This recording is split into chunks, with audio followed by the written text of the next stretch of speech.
आहेत तर खिशातून काढायचं रिव्हॉल्वर पिस्तूल आणि सटासट गोळ्या लावायच्या, कसं काय होईल मला तुम्ही सांगा.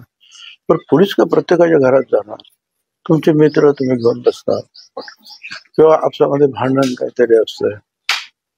पोलीस जे आहेत ते चोऱ्या माळ्या काय मोठी काय दंगल वगैरे काय होते, गँगवार आहे किंवा आतंकवाद आहे, याच्यामध्ये जरूर त्यांचा बंदोबस्त आहे किंवा त्यांनी मागितलेले आहे संरक्षण, त्यांचं संरक्षण करणं, अशा अनेक गोष्टी करतच असतात पोलीस.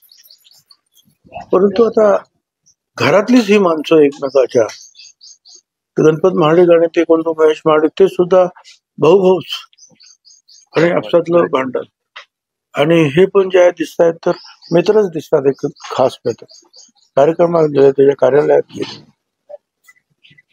त्यामुळे डोकं चक्रावतं कधी कधी की कुणावर विश्वास ठेवायचा, आणि फारच भयंकर प्रकार जे आहेत घडतायत. पण आम्ही गृहमंत्री राहिलेलो आहे, उपमुख्यमंत्री गृहमंत्री राहिले. गृहमंत्री काय करू शकतो, प्रत्येकाच्या पाठीमागे देऊ शकतो, पण तुमचे मित्र तुम्ही घरात घेऊन बसलेले आहात, तुमचे नातेवाईक तुम्ही घरात घेऊन बसलेले आहात, काय करू शकतो गृहमंत्री.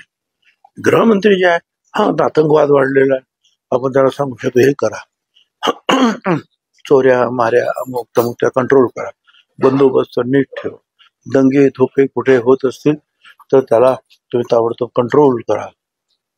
या अशा काही गोष्टी ज्या आहेत त्या सर्वसाधारणपणे ज्या करायच्या असतात त्या बाबतीमध्ये ज्या आहेत गृहमंत्री वगैरे जे आहेत पोलिसांना सांगत असतात की ही काळजी घ्या, या गँगवर चाललेल्या याची तुम्ही काळजी घ्या, काय आतंकवादी येत आहेत की किंवा अशा काहीतरी ऍडवायझरीज वरून आलेल्या त्याचा तपास लावा, किंवा बंदोबस्त इतर ठिकाणी जर काही गुन्हेगारी वाढली असेल तर ती कंट्रोल करा.